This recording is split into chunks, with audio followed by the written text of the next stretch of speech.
जे बोललास ते बोल. तुला जे वाटलं ते बोल. भल्यासाठी करतो, चांगल्यासाठी म्हणजे आपल्या नावासाठी करतो. आपण कोणती गोष्टीसाठी करतो? आपलं नाव मोठं करण्यासाठी. राईट. काय करतो आपण? आपलं नाव मोठं व्हावं म्हणून आपण धडपडतोय की नाही.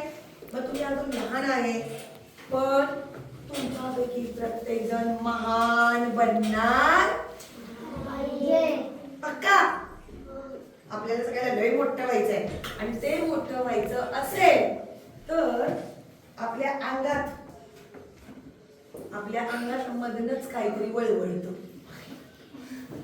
हा हो, कायगंडपणा जरा कमी करायचा.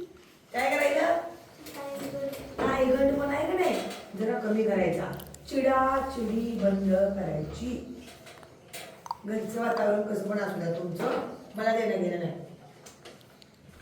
तुम्ही ह्या गेट मधनं आत आला की नाही झाडासारखं नम्र होऊन यायचं. कसं यायचं? झाडासारखं नम्र होऊन यायचं. आणि आयुष्यभर तुम्हाला जेवढं नम्र होता येणार का नाही तेवढं तुम्ही चांगले जगणार. आपल्या सांगलीला महापूर आला होता. महापुराच्या वेळेला तुम्ही बघितलं का? मोठी मोठी झाडं कडाकड मोडून पडलेली होती.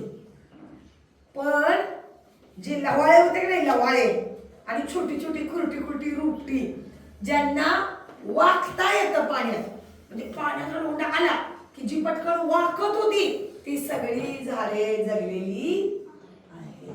पण जी झाडं ताट होती ती सगळी झाडं कडाकड मोठी, मस्त मोठीच्या मोठी होती. पण ती काय होती? ताट होती. तसं माणूस जर ताट असला तर समाज त्याला मोडून टाकतो. आणि माणूस जर लवाऱ्यासारखा नम्र असला, प्रेमळ असला, व्यवस्थित असला तर समाज त्याला उचलून डोक्यावर. त्यामुळं ताट माणसाची उंची वाढत नाही, पण नम्र माणसाची प्रतिष्ठेची उंची जास्त वाढते. सगळं कळलंय? मी जे बोलले ते कळलंय?